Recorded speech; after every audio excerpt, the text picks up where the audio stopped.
Xin chào các bạn, thời gian trước tôi có vót xong được một bộ khung tre để làm một con diều lắp ghép dáng chính Mỹ với chiều dài cánh 3m46. Nay, ngoài trời gió mạnh đã về là thời điểm rất tốt để nối thành diều đem đi thả. Đầu tiên, tôi sẽ lấy một thanh tre dạng hình vuông với bề dày 1,6cm và được vuông đều như vậy theo suốt chiều dài của thanh cùng với chiều dài 1m69 làm một thanh cái cho diều. Tiếp theo, tôi sẽ có ở đây hai đoạn inox với chiều dài 13,6cm và hai đoạn này có dạng hình vuông dày 2cm. Ở đây, hai đoạn inox đã được tôi vẽ dấu lại ở giữa tâm và hai đoạn này sẽ được dùng cho việc nối cánh diều. Bây giờ xếp gọn hai đoạn inox qua một bên và từ một đầu trên của thanh cái ta sẽ đo xuống 21cm rồi lấy điểm giữa tâm của một đoạn nối xếp vào tới dấu vừa vẽ được tại thanh cái và sử dụng dây dù 1,2 ly buộc cố định 10 vòng dây ở đó, đồng thời đo từ điểm buộc này xuống 94cm tại thanh cái. Tôi sẽ lấy điểm giữa tâm của đoạn nối thứ hai xếp vào tới dấu vừa có ở thanh cái và buộc lại tại đấy. Sau đó tôi sẽ lấy 4 thanh tre có kích thước đều bằng nhau với chiều dài 1m73. Ở phần gốc của 4 thanh này sẽ có dạng hình vuông với bề dày 1,6cm và được vuông đều từ gốc vào trong một khoảng 19cm. Rồi từ vị trí dấu này được vót tròn nhỏ dần ra ngoài ngọn khoảng 5mm.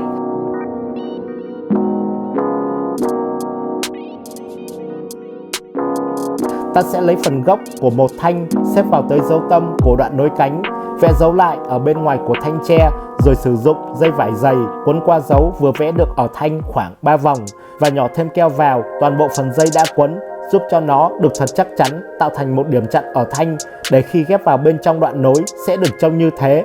Rồi lấy 3 thanh còn lại ta cũng sẽ làm tương tự giống như vậy và ghép vào bên trong các đoạn nối kế tiếp. Tiếp theo, từ bên ngoài đầu cánh, tôi sẽ khép hai thanh vào nhau và buộc vào đó một đoạn dây TO, rồi qua đầu cánh ở bên buộc tương tự một dây ống TO như vậy, tạo thành một hình cánh. Sau đó, ta sẽ đo từ dấu tâm đoạn nối qua hai bên thanh cánh với những kích thước như bạn đang thấy.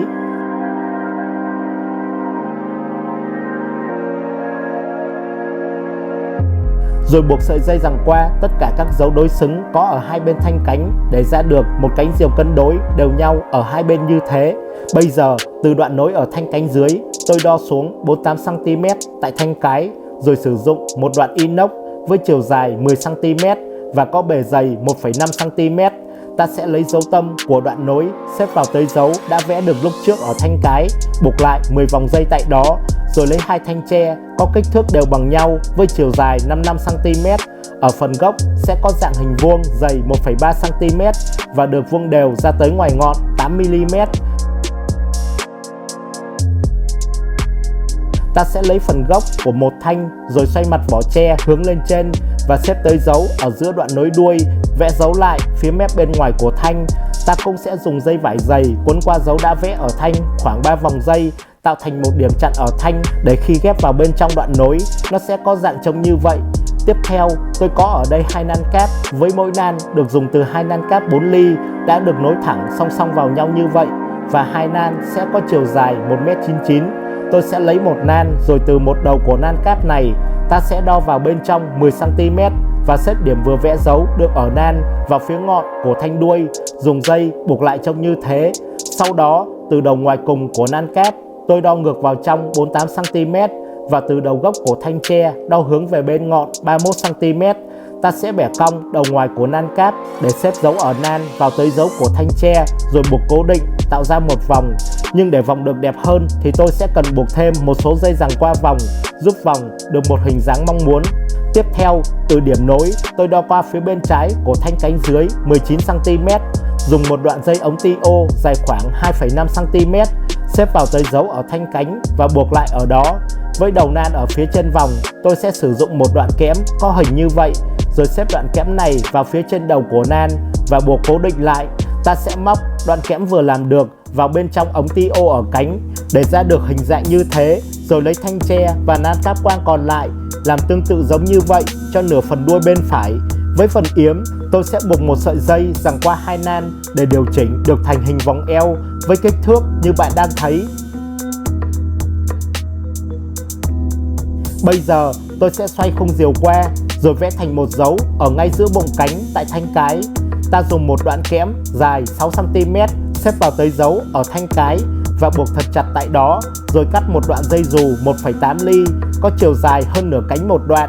Ta buộc một đầu của dây vào phía bên ngoài của một đầu cánh và đầu còn lại của sợi dây này tôi sẽ buộc thành một vòng móc vào đoạn kẽm này, sao cho dây sẽ được căng vừa đủ để đầu cánh ở phía bên ngoài vẫn được tương đối bằng trên mặt nền.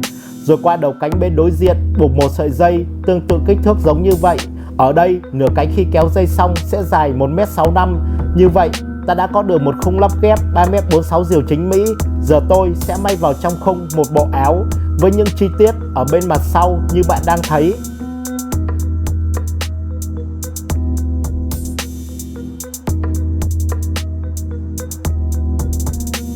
Rồi ở bên mặt trước, phần cánh được may một chiếc khóa kéo ở giữa và đường chỉ may cách thanh cánh khoảng 4cm.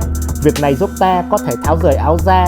Với phần yếm rìu cũng có khóa kéo ở giữa và hai nan yếm đã được dán cố định. Ở vòng đuôi cũng được tôi may cố định vào trong khung để hoàn thành một con rìu lắp ghép chính Mỹ 3m46 rất đẹp mắt như thế. Bây giờ từ khoảng giữa thanh cánh trên tôi sẽ dùi thành lỗ tại vị trí cuốn dây chặn của thanh ở hai bên và cắt lấy hai sợi dây dù 3 ly với mỗi sợi dài 65cm, rồi buộc một đầu của hai sợi dây này vào hai lỗ đã dùi được trước đó. Với đầu còn lại của dây tôi sẽ thắt chúng thành một mối nút, sao cho khi so dây nó được trông cân đối vào giữa thanh cái như thế. Rồi sử dụng một đoạn dây khác dài khoảng 60cm, ta sẽ xếp đôi sợi dây lại rồi thắt thành một vòng và xếp vào vị trí như bạn thấy, buộc lại tại đấy. Tiếp theo ta sẽ xỏ hai dây lèo ngang qua vòng tròn vừa có và để tạm nó như thế, rồi cắt thêm một đoạn dây nữa dài 50cm. Tôi sẽ buộc một đầu của dây vào vị trí bên dưới cánh và đầu còn lại của dây ta sẽ thắt thành một mối nút. Sau đó sử dụng thêm một sợi dây với chiều dài 2m36 và cẩn thận thắt thành vòng tròn ở hai đầu của sợi dây này. Tiếp theo tôi sẽ thao tác vòng cổ dây vừa có trông như thế, rồi xỏ hai đầu dây của dây lèo ngang qua vòng này, thắt chúng lại cho chặt và qua vòng kế tiếp của dây tôi cũng sẽ thao tác vòng dây này như vậy, rồi xỏ đầu dây ở phía dưới cánh rìu qua và thắt lại thật chặt. Cuối cùng tôi sử dụng thêm một đoạn dây nữa dài 60cm, ta sẽ thắt thành vòng ở một đầu dây và xỏ vòng này qua giữa sợi dây lèo dọc, thắt chặt lại ở đó. Với đầu còn lại của dây ta sẽ buộc vào một đoạn cây ngắn để hoàn thành xong phần dây lèo. Giờ gắn thêm vào phía sau rìu một bộ sáo còng 3 rồi đem đi ra đồng thôi. Ngoài đồng gió đông đang giật từng cơn, chúng tôi sẽ cho rìu lên thử.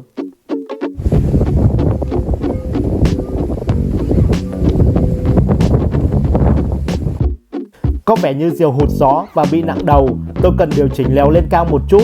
Bạn thấy rìu đã bay ổn định và lực kéo cũng rất mạnh, cho tôi một cảm giác cầm dây thật tuyệt vời.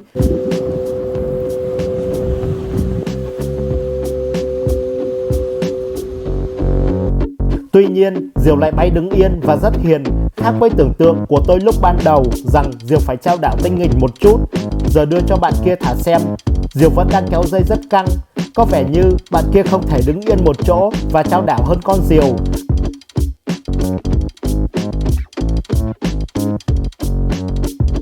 Gió đang dần mạnh hơn, chúng tôi cùng nhau nhìn con rìu mới đang bay ở trên cao và lắng nghe tiếng sáo vang lên từng hồi.